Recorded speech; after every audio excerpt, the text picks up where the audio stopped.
So I have two readings for you today.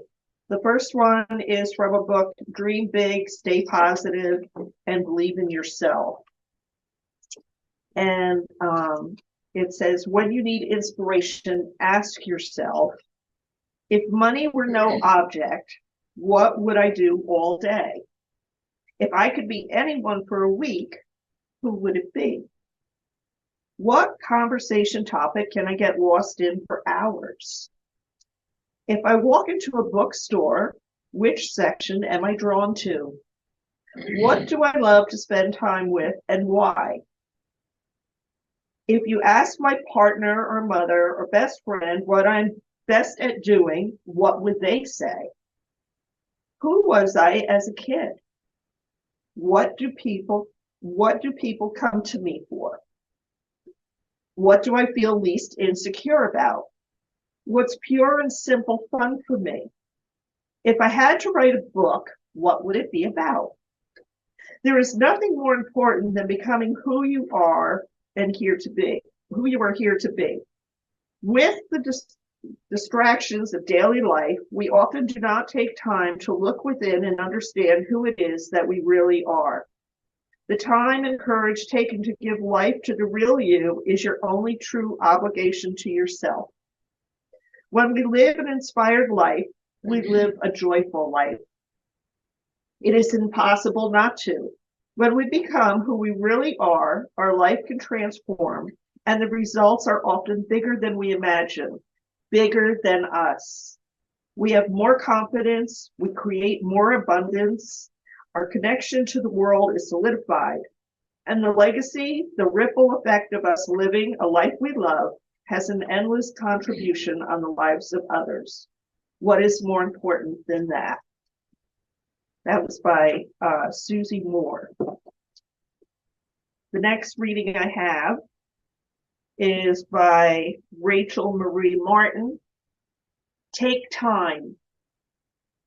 Take a moment to see the good, to remember the smiles, to remember the moments, to remember the little things, to be thankful, to be grateful. Take time to see the wonderful in this world. The more you see the good, the more you will inspire others to see it as well. Ripple. That's my thoughts for today. Thank you. Thank you.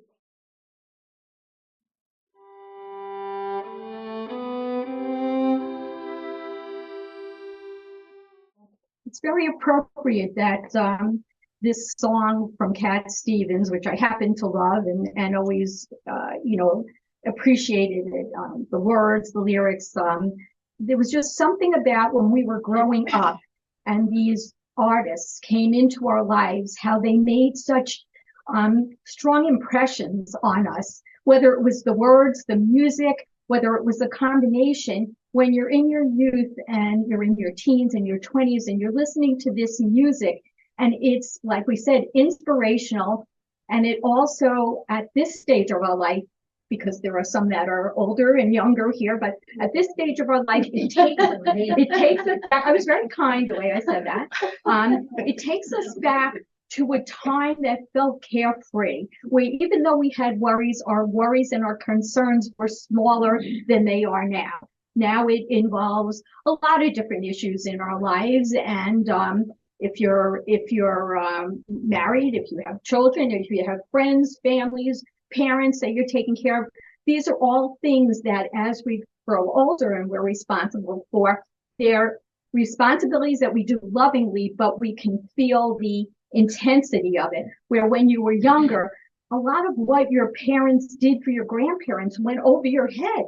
Like it was just not a big deal, mom's taking care of grandma kind of thing. But anyway, I like that song was played today because it is very meaningful to me.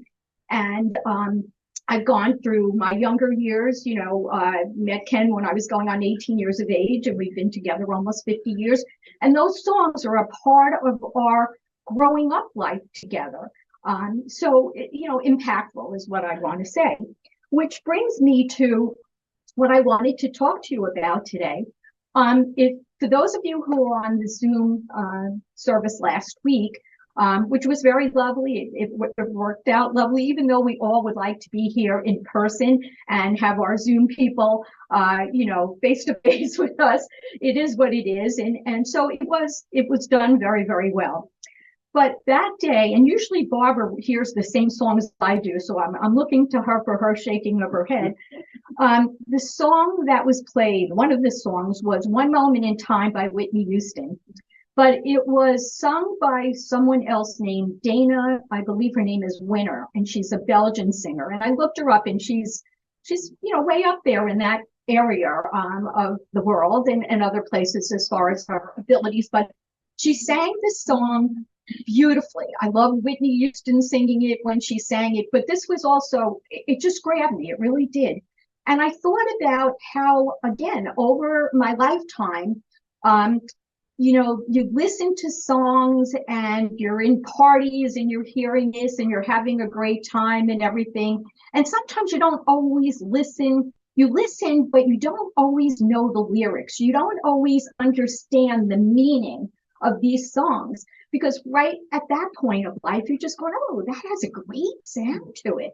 I'm really enjoying that. And then you go back and you listen to the lyrics and it's like, wow, this really has some deep meaning that my 20-year-old self or my 30-year-old self did not really recognize. And that is why I thought of reading to you today part of this One Moment in Time.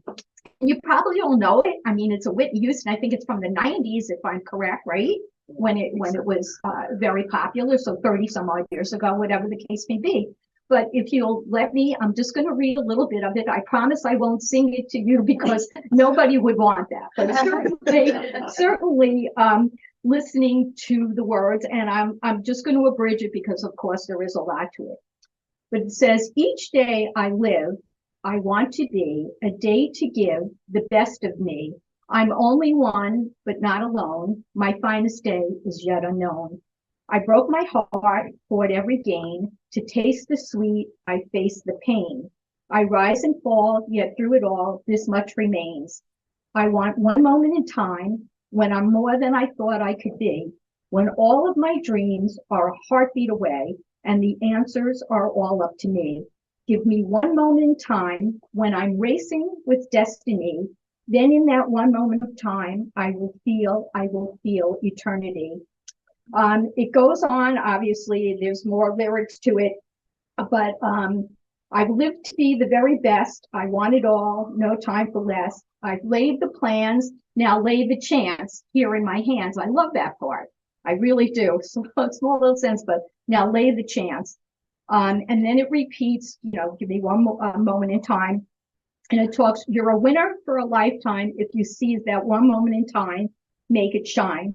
And that's where I'm going to end the reading. But what I thought about with that when I read it is that we all want those moments where we feel like we've been able to get through something easier than we thought we were going to be, or that in the face of fear, which is the same thing, we've been able to say, okay, I'm in that place of fear, but I'm going to move forward. Or to reach out to somebody who needs us in some way, either whether it's a little way, a big way, whatever, but needs us in some way where we answer that need for that person.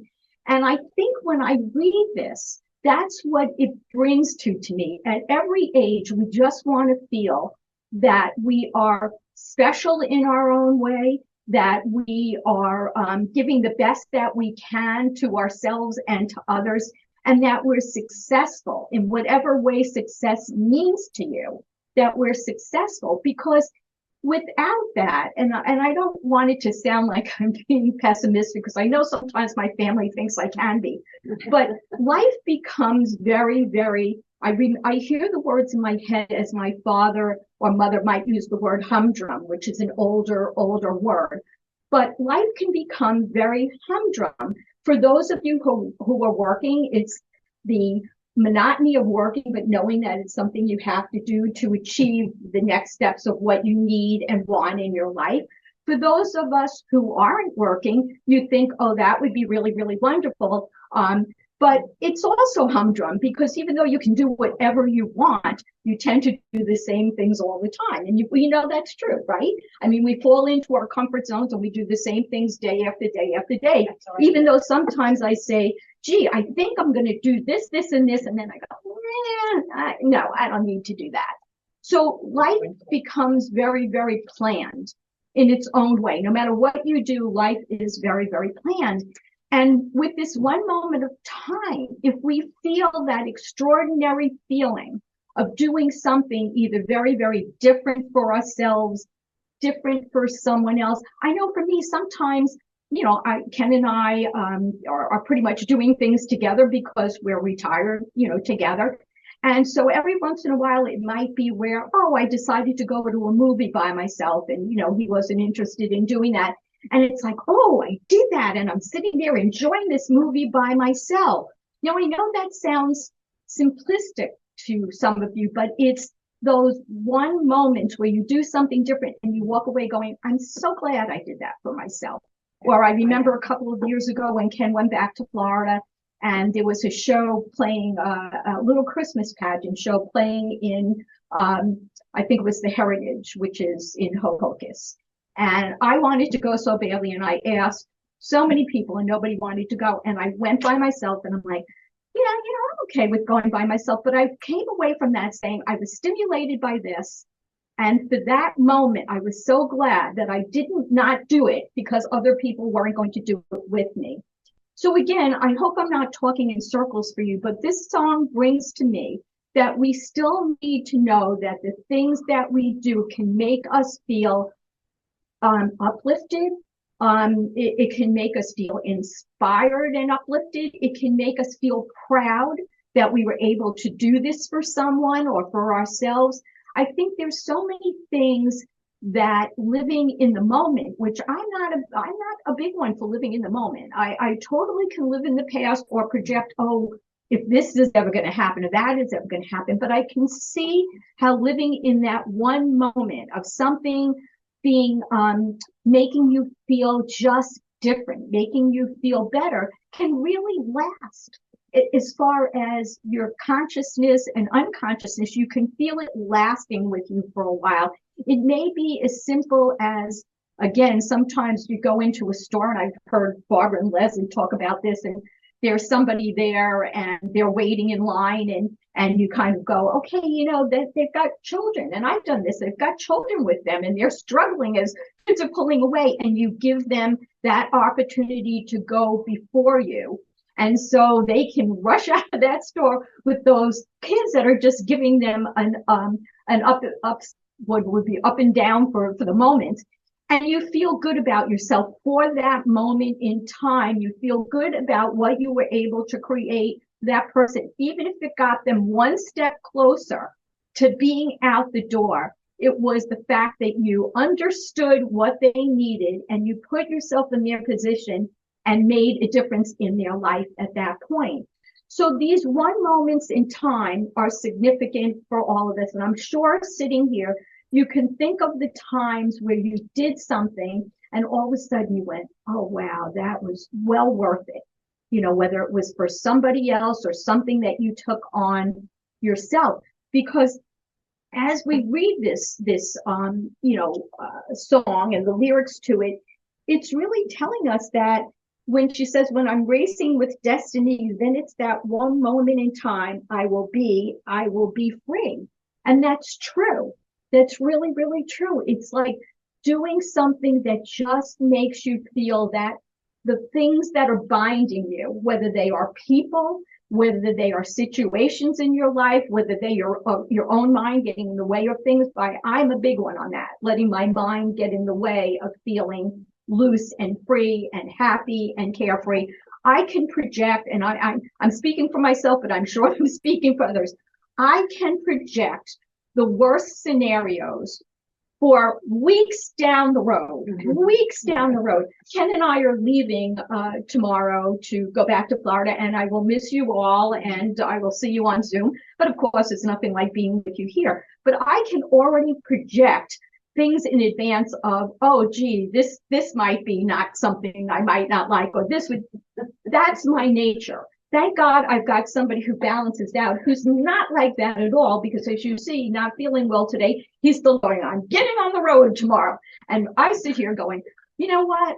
Maybe I'd rather not get on the road tomorrow. So we are in different stages of the way we handle things.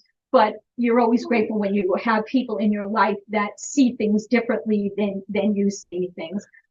But Whitney Houston obviously did not write this song, and but she sang it, and she sang it incredibly, and you felt the deepness of what that meant about just being yourself and finding those moments, being proud, being happy, being kind, all the things that we talk about all the time.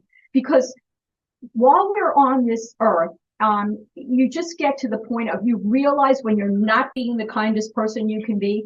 You realize when you're not being as successful as maybe your potential, and whatever the case may be. So it's important to listen to lyrics like this and know that everybody searches for those moments. Not everybody finds those moments, and sometimes you find them and you don't find them again for another 30 years. That's the way life goes. But I think it's just important a lot of times to read behind, to listen behind the song, or think behind things. It's not just the surface of things, it's the deep meaning of things that we have. And that was my thought for today, that we are always looking for those moments in time. I thought about how Christmas and Hanukkah were here 3.5 weeks ago, going on 4 weeks. It seems like an eternity. It seems like those were 6 months ago. The joy was there. There's also work that goes along with it. There's also illness that goes along with it for a lot of us. But it's the moments are there, but the moments are so fleeting. They move so quickly. And I've said this to you before, but my dad, when he was in his mid-70s, I believe it was, I remember one time him coming to me and saying, Linny, the older you get, the faster time goes. And you've probably heard me say this before, because it's stuck in my head all these years. I'd say, Dad, that's impossible. Time is time. Well, Dad was right, as usual, and I was wrong, because the older you get and the more you go on with your years, no matter what age, time has such little significance, because it's here, it's gone. That's why I guess we can't project what's going on through time. We can only enjoy the moments. And all I want for myself, for you, I'm going to put you guys first, for you and myself, is to find enough moments in our life that bring us happiness, that bring us joy, that make us proud. I've said this before, that inspire us, that we can get through the rest of the things that we have in our life without going, what was my life about? What did this mean? Because we can get into that. And when I say we, I'm saying me, and I think probably you. We can get into these times where it's like, what is my life all about? And Pat and I sometimes will sit, and most everybody knows our funny, sweet Pat, and we can sit and talk many times about what has our lifetime meant. And I guess the reason we have no answer to that is because it's not about a lifetime. It's about a moment or moments that have been really, really meaningful. Because if you put your whole lifetime together, you'd be like, well, in the matter of 70 years for me, I don't know how many really sparkling times I've had. I don't know how many times I've shined the way I would want to shine, because you can't. It's just too long a period of time to be meaningful. So if we take it moment by moment, and we take it at the time it happens, we're more able to see where the love and the goodness and the inspirations come from. So that is my New Year's wish for all of you. I pray that you wish it back for me, because I would like it as well. And just remember that it is these one moments and times that are so very, very meaningful for all of us. So thank you for listening. I appreciate that.